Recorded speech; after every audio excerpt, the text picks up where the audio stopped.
इतने में ही राजा को होश आ गया। बोले आप मुझे छोड़ के मत जाइए, मैं आपके चरणों में प्रणाम करता हूँ, आप मुझे छोड़ के नहीं जाइए। मेरी सामर्थ होती मैं पंडरीनाथ भगवान को यहीं ले आता, लेकिन आप मुझसे दूर मत जाए। संत जिनका हृदय नवनीत, नेत्र सजल हो गए संतों के, बोले भैया हमने बहुत बड़े बड़े सेवक देखे, तुझ जैसा नहीं देखा आज तक। बोले नहीं, अब एक बार में तो मान जाएगा आप।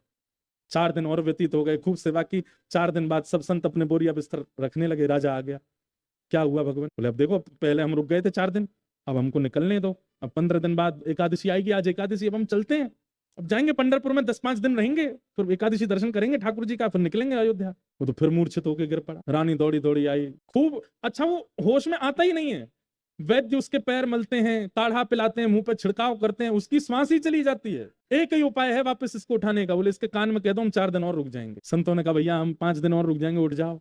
जो सुनते ही उठ के बैठ जाओ, आप मुझे छोड़ के मत जाना। अभी तो हमें ये थोड़ी हंसी आ रही है, वो राजा परिपूर्ण रूप से ठाकुर जी के द्वारा स्वीकार किया जा चुका है, इसलिए उसकी ऐसी स्थिति है कि वो मूर्छित हो जाता है संतों के जाने की बात सुन करके। संतों ने मीटिंग करी आपस में, बोले अब क्या करें, यहाँ से तो जाते हैं। बोले सेवा में कोई कमी नहीं है, खाना पीना रहना सहना सब बहुत अच्छा, हमारे तो नियम बहुत अच्छा, पर भैया पंढरपुर दर्शन भी तो करना है, जिसके लिए हम लोग निकले और जिसके लिए हम लोग संन्यास लिया कि हमें राजकीय व्यवस्थाएं ना देखनी पड़े, बहुत बढ़िया बढ़िया भोजन ना खा, इसीलिए तो हम लोग विरक्त हुए, यहाँ वही हो रहा है।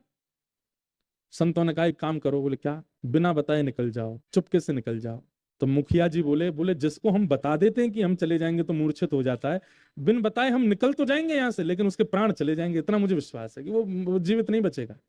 संतों ने रानी को बुलाया और रानी को बुला करके कहा, बोले देवी अब हम क्या करें, हमें बताओ। तो पत्नी कहती, रानी कहती अब तो एक ही तरीका है। क्या? अगर हमारे घर में सूतक हो जाए, अशुद्धि हो जाए, सूतक समझते हैं ना, सूतक हो जाए, तो ही ऐसी स्थिति बन सकती है कि आप यहाँ की कोई चीज स्वीकार नहीं करोगे, फिर आप पूरे राज्य में सूतक लगेगा राजा के यहाँ सूतक है तो। अब आधे से ज्यादा संत जो थे वो तो बेचारे रानी के पक्ष में, नहीं नहीं देवी अब हम क्या करें, हम तो यहीं रह लेंगे, इसी को पंढरपुर मान लेंगे, इसी को अयोध्या मान लेंगे, यही हमारे चारों तीर्थ धाम है हम तो। लेकिन आधे संत जो थे वो लोग तो आग बबूला हो गए, अरे इसके लिए विरक्त लिया है क्या, अरे मरे सो मरे राजा, हमको क्या मतलब है, हमको इसके लिए आए, हमको तो जाना है। आधे आधे संतों में विवाद होने लगा। रानी ने कहा 2 दिन रुक जाइए, मैं कुछ और उपाय ढूंढती हूँ, आप लोग विश्वास नहीं करेंगे लेकिन ये हुआ है। रानी ने मन में विचार किया और कोई उपाय नहीं, और अपने एक छोटे पुत्र को विष दे दिया। बोले ये प्राण त्यागेगा, हमारे घर में सूतक लगेगा परिवार में, तब राजा वाध्य हो जाएंगे कि यही एक उपाय है और कोई उपाय नहीं। प्रातः काल होते ही हड़कंप मच गया पूरे राज्य में। संतों ने पूछा क्या हो गया? वो बोले राजा और रानी का छोटा पुत्र, उसको रात में किसी ने विष दे दिया। संत समझ गए थे, बोले ये विष किसी और ने नहीं दिया, ये तो रानी ने दिया। संतों के नेत्रों में आंसू आ गए। बोले भगवान हमने संत भक्ति तो देखी है संत, लेकिन ऐसा नहीं देखा कहीं भी, ये कैसे हो सकता है? राजा हाथ जोड़ करके खड़ा है, क्योंकि संत तो अब भीतर भी नहीं जा